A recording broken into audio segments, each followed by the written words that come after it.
Hello friends, James Corbett here, CorbettReport.com, coming to you in the summer of 2020, and as we sit here in the depths of the COVID-19 84 crisis, and as I recently reported on Propaganda Watch, I think the COVID-19 84 agenda is going to transition us ultimately from a biosecurity paradigm into a transhuman paradigm, and I realize there are a lot of new listeners to the Corbett Report who may not know about the history of this philosophy of transhumanism or where the transhuman proponents seek to take the human race.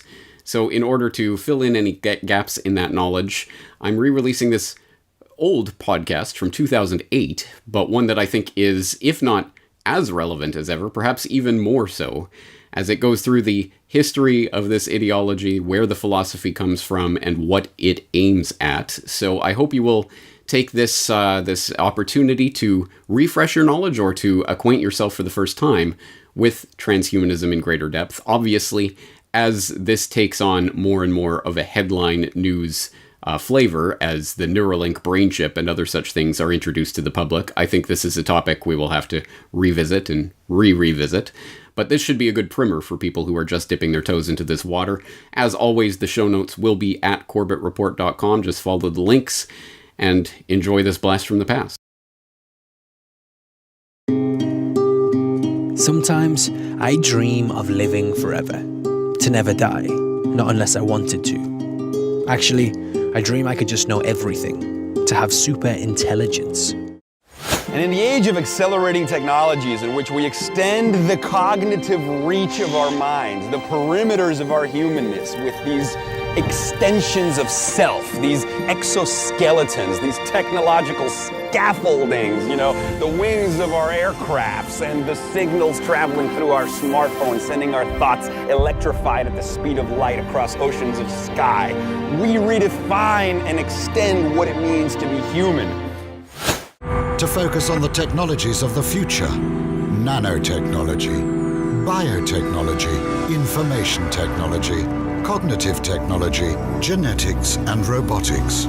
Doing so will allow us to find new sources of energy, create fundamentally new architecture and transportation, allow unprecedented developments of human cognitive abilities, refine artificial intelligences and brain-computer interfaces, simulate complex systems, create humanoid robots and cyborgs, and with the help of nanorobots, we may develop manageable matter. Find ways to transfer one's personality to an artificial carrier. Welcome to episode 57 of the Corbett Report, Transhumanism and You. So what exactly is this revolutionary transhumanist philosophy that has the YouTube commentators in a sweaty-palmed tizzy? It certainly does sound pie in the sky to be talking about ending death, ending disease, ending stupidity, ending basically everything we've come to know as the human condition by recourse to technological development. But rest assured, this is not science fiction. This is in fact a very real movement. And you can find the World Transhumanist Association at transhumanism.org.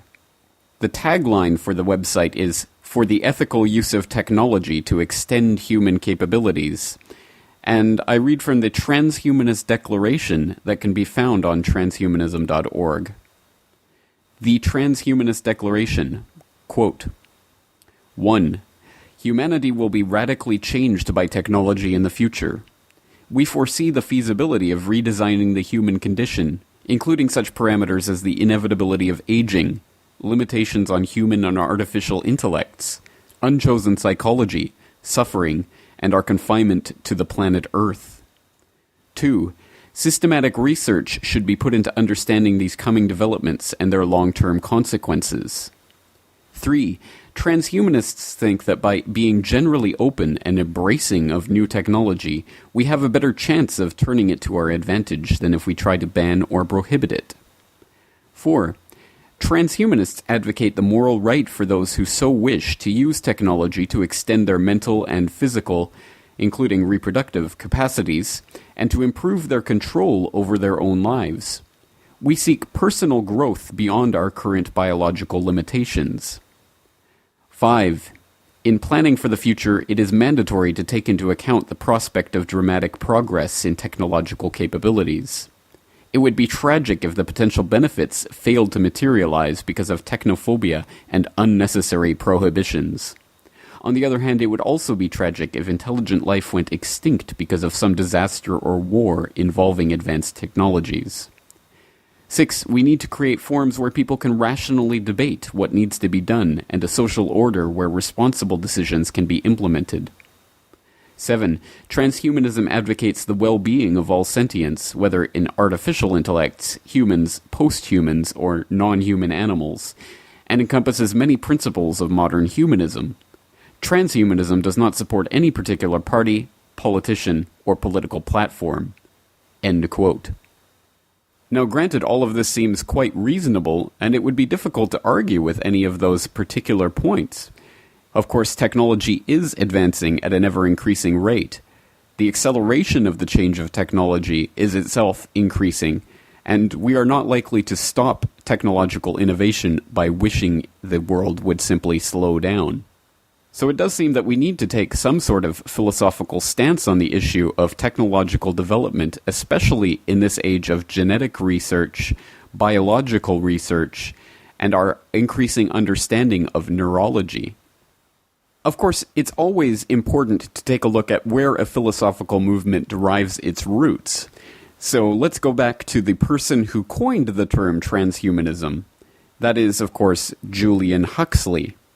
You can actually read the essay in which Julian Huxley coined the term transhumanism from his collection, In New Bottles for New Wine, which is reprinted on the transhumanism.org website.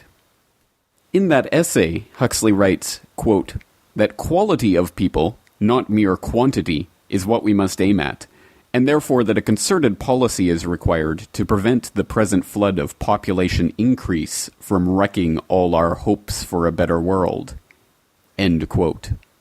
Now, if that rhetoric seems familiar, that must mean that you're paying attention, because of course, this is the very rhetoric that we have covered in previous episodes of the Corbett Report, including, of course, episode 17 on the myth of overpopulation.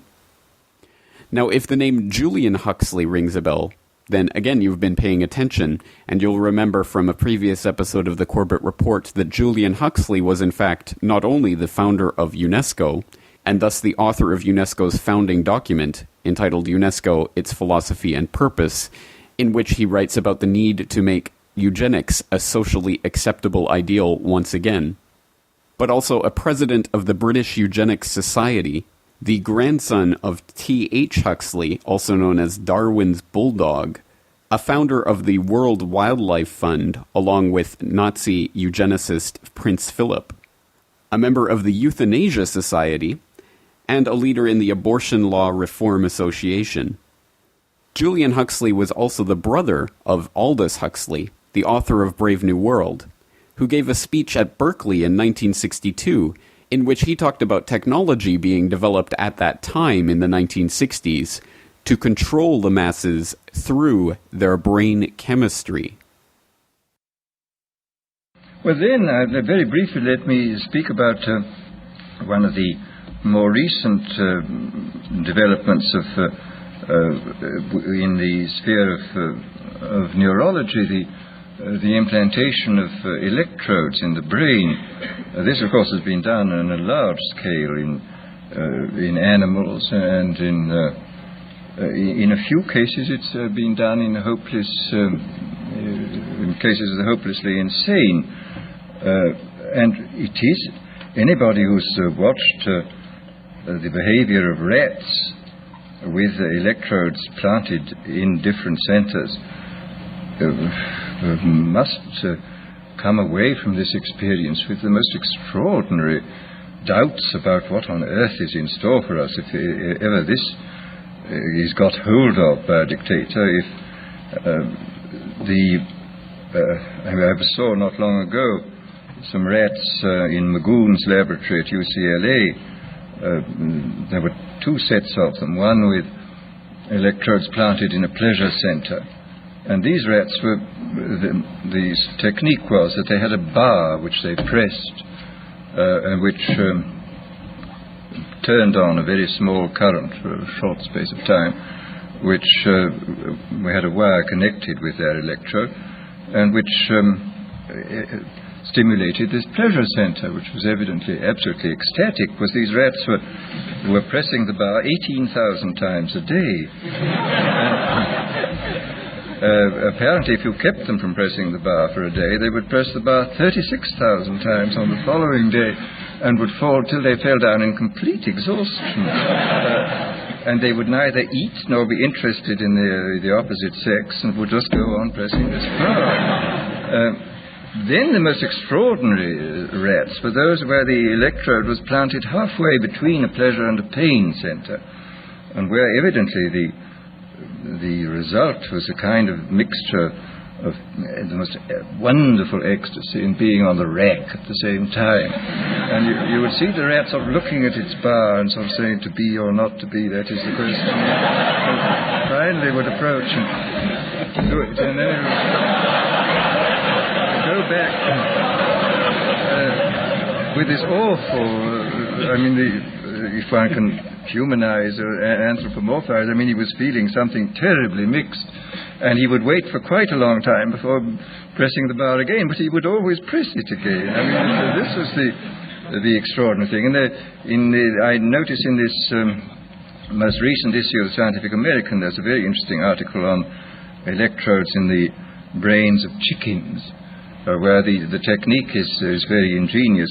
You sink into their brains a little socket with a screw on it, and the electrode then can be screwed deeper and deeper into the brain stem, and you can test at any moment, according to the depth it goes in fractions of a millimeter, of what you're stimulating. And these creatures are not merely stimulated by wire.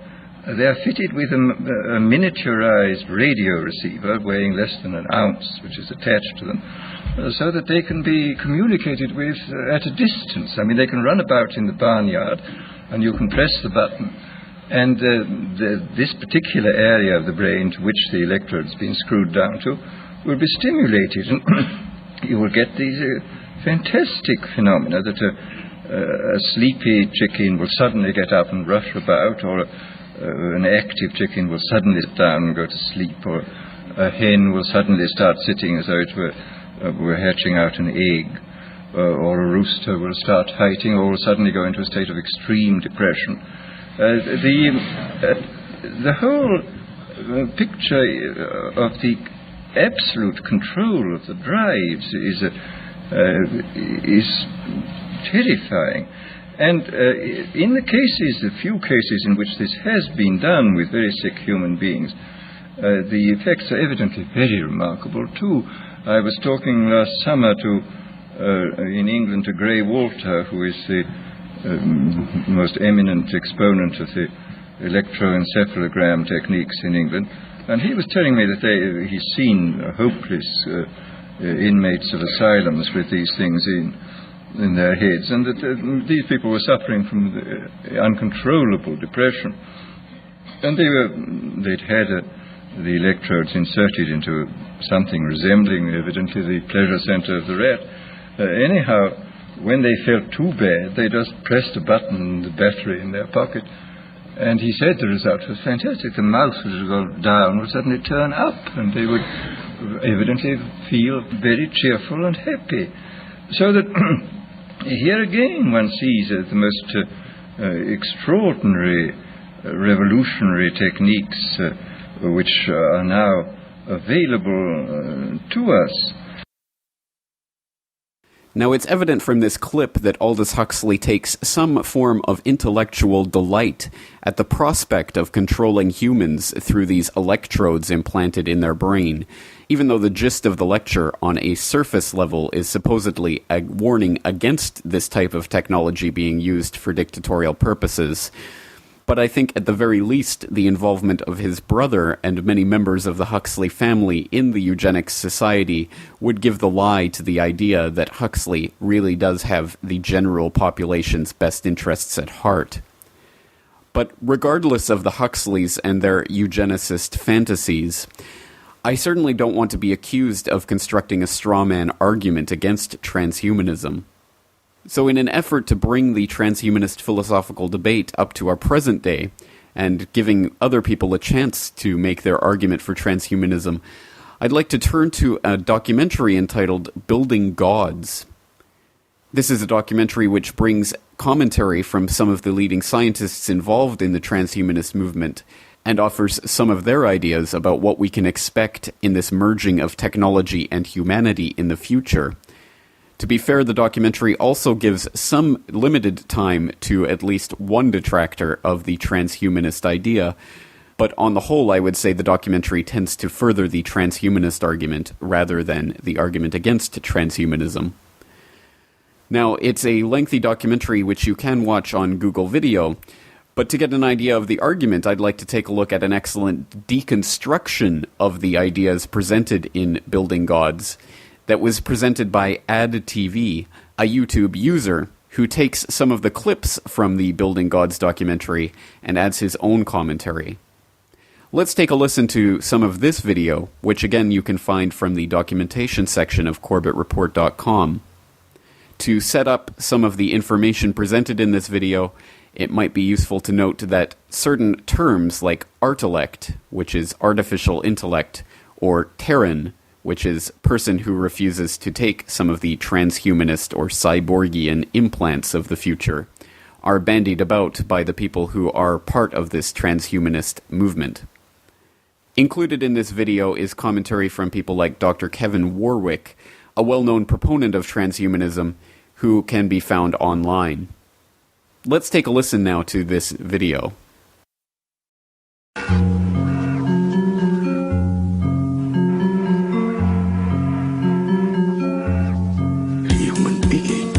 Transhumanism is a movement which advocates the use of emerging technologies to enhance and guide human evolution.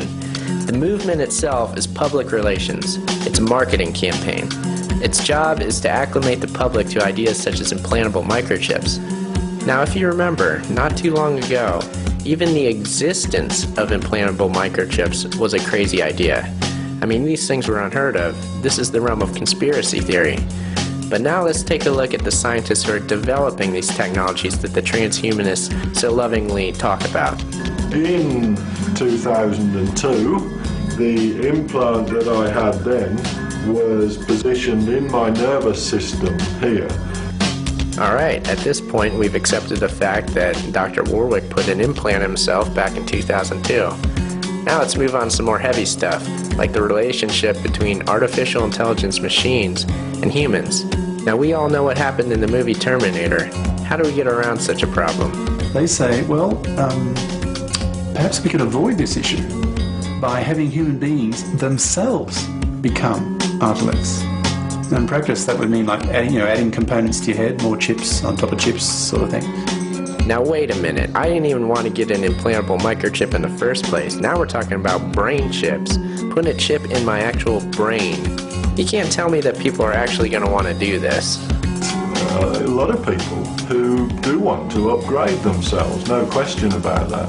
And there'll be commercial interests and political interests supporting those groups. There's a lot of money to be made here, a lot of power.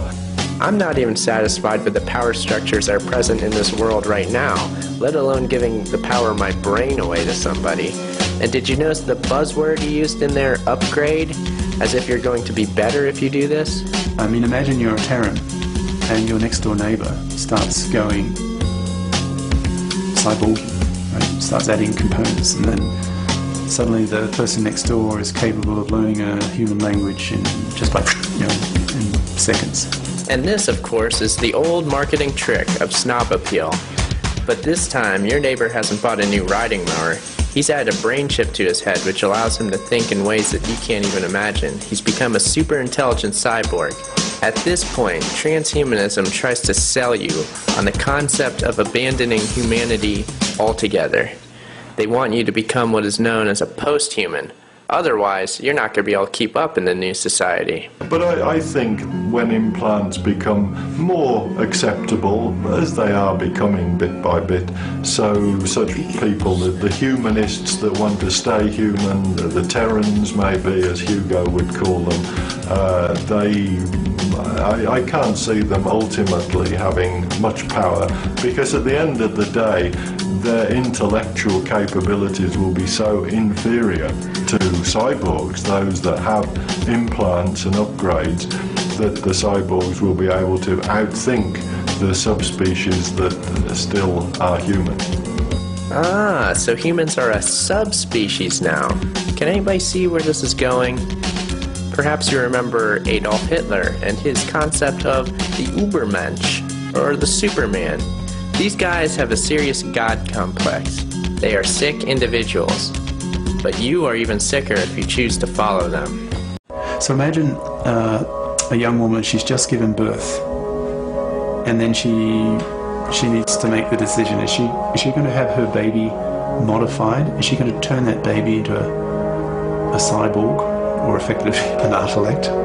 So say she decides to do that. So this, hypothetically, this grain of sand, in a sense, that's been nanoteched, is inserted into the human brain, that baby's brain, and it integrates itself into the brain. So that baby, in effect, is no longer human. So that woman, in a sense, has killed her baby. Killed in the sense the baby is no longer human. It's effectively an artellect. It's an artellect in human disguise. Okay, first hydrogen bombs and now killing babies. This is the kind of expert I should be listening to. Now let's see what Dr. Warwick says about anybody who has the audacity to actually resist this. So the future for an ordinary everyday human, I guess there'll be some sort of subspecies, just like we have cows now, so we'll have humans in the future.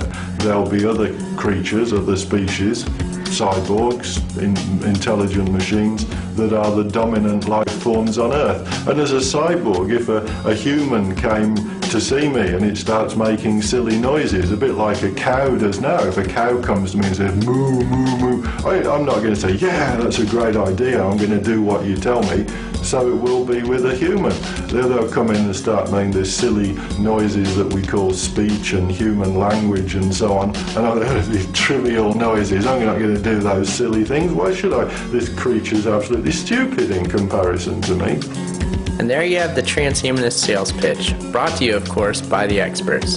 And if you didn't know, transhumanism is just the new face of eugenics, which you should look into.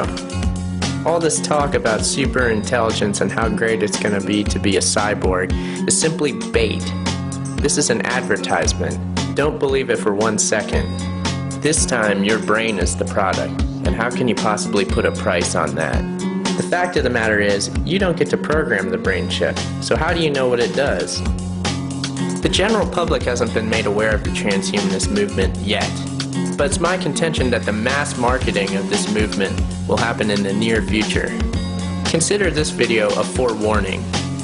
The transhumanists also push the concept of downloading consciousness into a computer.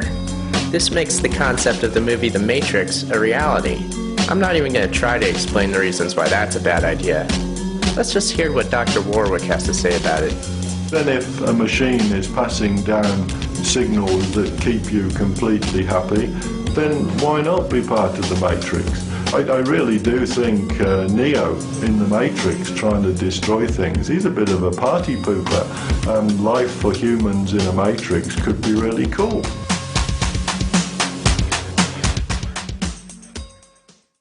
Now, I think that commentator gives a pretty good breakdown of exactly why these transhumanist ideals only need to be scratched on the surface to reveal some very troubling implications underneath.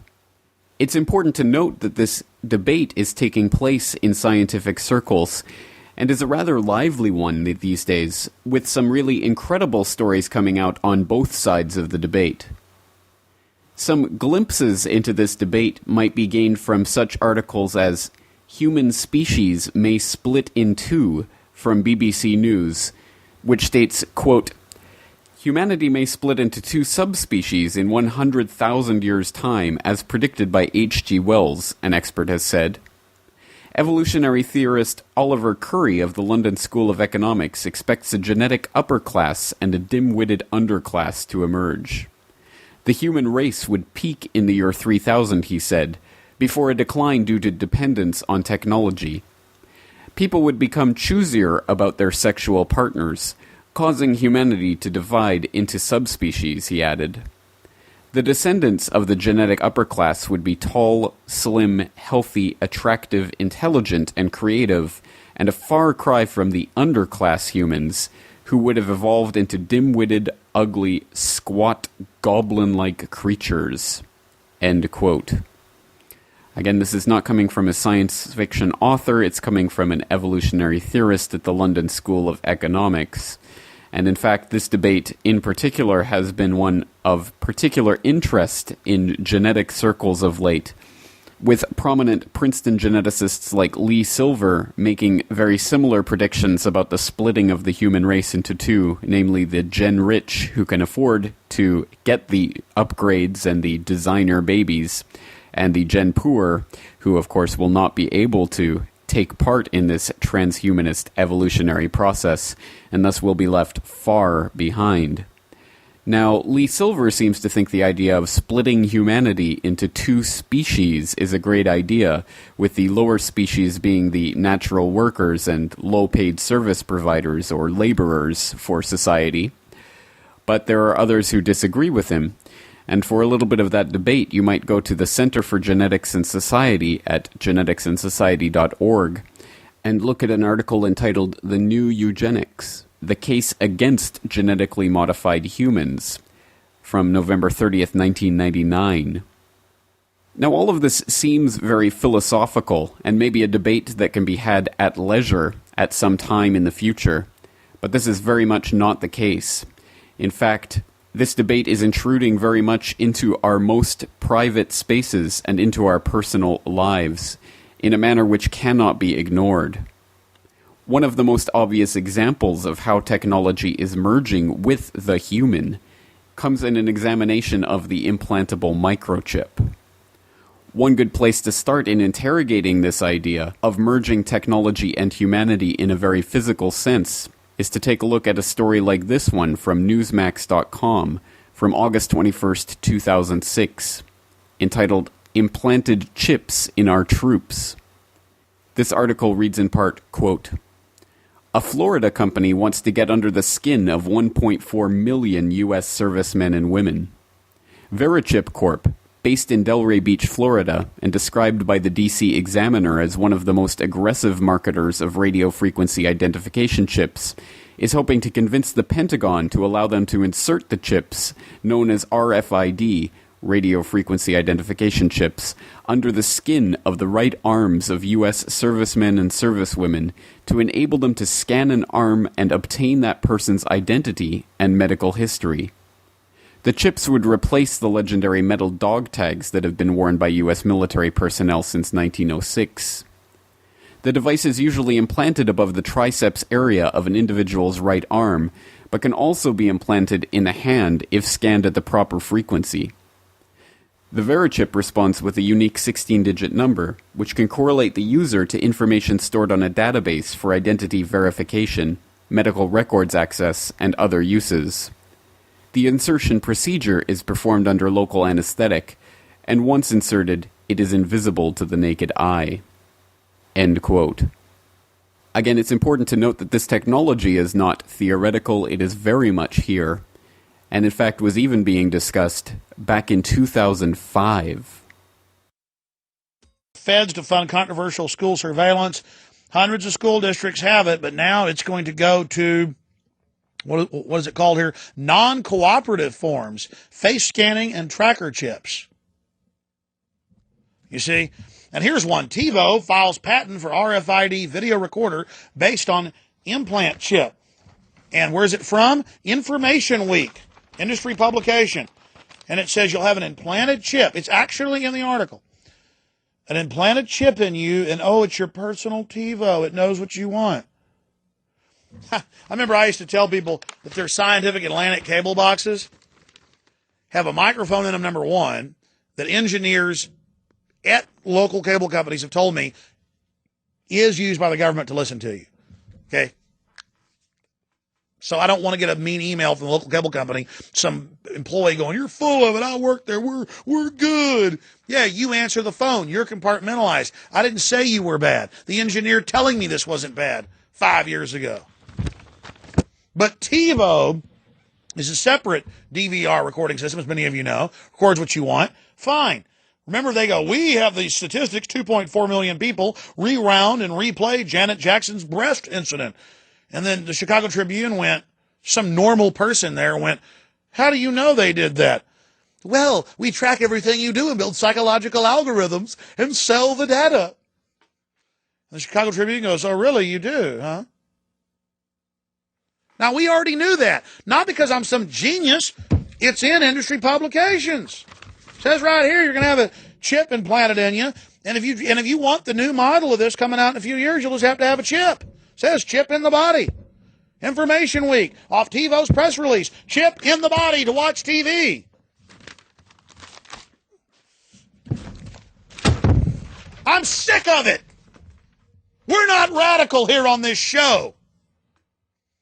Andy Rooney gets up on TV and says, "I better take a chip to prove I'm good." That piece of trash, Sean Hannity, gets up and says it. And the guy you just saw earlier, Pat Robertson, "Oh, I think I'm implantable chips okay." Oh, in a past show, "Oh, I think everything's all right." You know, I'm just tired of it, folks. I got another one here where in the future, if you want to go in the hospital, you got to have a chip, and they're already saying they'll give people better beds and discounts if they'll take a chip. "Oh, you don't have money to get in the hospital? We have a federal grant. Half price on that surgery. Just take a chip." Why? Why take a chip? Why? Anything to incentivize, anything to break the ice, and your kids, it's already happened. The Defense Department said they'd do it. We knew they'd do it. Now they've done it. And they're funding this. They said they were going to use fads to sell it. And already, "Your parents don't want you to have it. They're not cool. You're cool. I don't just have one chip. I have dozens. Everything I do is tracked. Ha ha ha. I'm anti-establishment. My mommy and daddy, those dumb Christians, they didn't want it. Or those dumb liberal parents of mine, they think it's Big Brother. I'll show them. I've got the new Igron 7 brain analyzer stimulator, sciatica, connected. I went and got it, and the new law says I'm allowed to at age 5. You can't keep me from having the technology." I've had top professors on that go, "Yes, we'll force you to have your brain chip soon, Alex. We deserve the future. You're not going to hold us back." I mean, you know, it's Twilight Zone. Twilight Zone. Come on. Once again, you cannot make this stuff up, and Alex Jones has hit the nail on the head by taking a look at that InformationWeek.com story. Again, you can find the link from CorbettReport.com. But it's very much the case that even back in 2005, TiVo was filing a patent for an RFID-based video recorder that would, quote, "recognize viewer preferences through an RFID chip embedded in clothing, jewelry, or inserted somewhere in the user's body," end quote. Again, why you would need a chip inserted in your body simply to watch TV is another matter, but the very fact that they're suggesting this must mean something. Alex Jones also hit the nail on the head when he talked about the way this technology would be gradually introduced into society, first by marketing it to naive and rebellious youth as a sign of rebellion against the structures and strictures of society. A glimpse of the way that this type of technology could be introduced into society is given in an excellent article from the Toronto Star from December 10th, 2006, entitled, "One Generation is All They Need." Quote, "Employers will start to expect implants as a condition of getting a job. The U.S. military will lead the way, requiring chips for all soldiers as a means to enhance battlefield command and control, and to identify human remains. From cooks to commandos, every one of the more than 1 million U.S. military personnel will see microchips replace their dog tags. Following quickly behind will be the massive security sector. Security guards, police officers, and correctional workers will all be expected to have a chip. Individuals with sensitive jobs will find themselves in the same position. The first signs of this stage are already apparent. In 2004, the Mexican Attorney General's office started implanting employees to restrict access to secure areas. The category of sensitive occupation will be expensive to the point that anyone with a job that requires keys, a password, security clearance, or identification badge will have those replaced by a chip. Judges hearing cases on the constitutionality of these measures will conclude that chipping policies are within legal limits. The thin veneer of voluntariness coating many of these programs will allow the judiciary to maintain that individuals are not being coerced into using the technology. In situations where the chips are clearly forced on people, the judgments will deem them to be undeniable infringements of the right to privacy. However, they will invoke the nebulous and historically shifting standard of reasonableness to pronounce coerced chipping a reasonable infringement on privacy rights in a context of demands for government efficiency and the pressing need to enhance security in light of the still ongoing wars on terror, drugs, and crime. At this juncture, an unfortunately common tragedy of modern life will occur.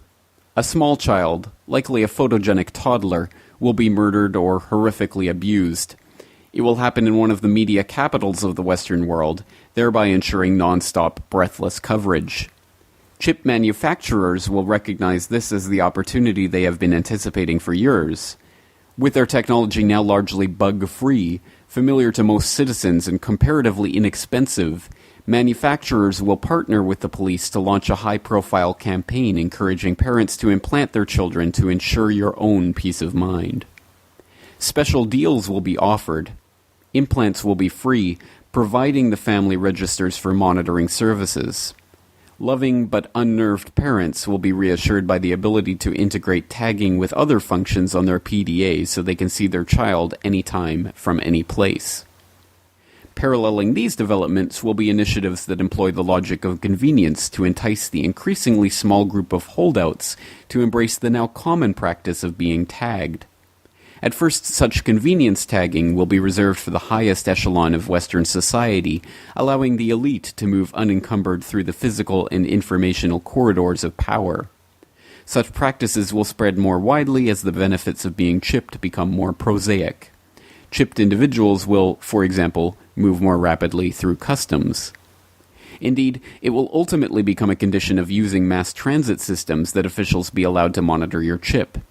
Companies will offer discounts to individuals who pay by using funds stored on their embedded chip, on the small print condition that the merchant can access large swaths of their personal data. These discounts are effectively punitive pricing schemes, charging unchipped individuals more as a way to encourage them to submit to monitoring. Corporations will seek out the personal data in hopes of producing ever more fine-grained consumer profiles for marketing purposes and to sell to other institutions. End quote. Now that lengthy and detailed article gives a very good breakdown of exactly the stages that will be used to introduce this type of technology to society and to make it the accepted norm. Indeed, it's important to stress that the idea of the social norm, conforming to societal standards, will be an integral part of this process. By making it imperative that you get this chip to fit into society, the people behind this agenda will have secured the compliance of a large percentage of the population, people who are too afraid to speak out against things that they know to be wrong if everybody else is doing them. Now, stepping back, the idea of the implantable chip is just one small facet of the larger transhuman agenda, but undoubtedly an important one, and one that is here now. Other logical extensions of this type of technology and furthering of the transhuman agenda, of course, include the brain chip, which again is not science fiction, but something being developed by DARPA, a branch of the U.S. Department of Defense, which I think it is in my listeners' best interest to investigate more into, and documents relating to that can be garnered from the documentation section of today's episode. But other facets of the agenda can also rely on simply brain chemistry as a way of enhancing the human experience. And another troubling aspect of that comes from a Daily Mail article from the 19th of September 2008, headlined "School Children Could Be Given Smart Drugs in a Bid to Boost Brain Power." I won't read that article right now, but if you want to listen to an excellent breakdown of that article, I suggest you go to cuttingthroughthematrix.com and check out the September 22nd, 2008 edition of Cutting Through the Matrix from the Republic Broadcasting Network. That show is hosted by Alan Watt, a researcher who has appeared before on the Corbett Report. It just so happens that after that very story, in which Alan Watt begins to get into some of the aspects of transhumanism, I was the first caller which he spoke to in that episode of Cutting Through the Matrix.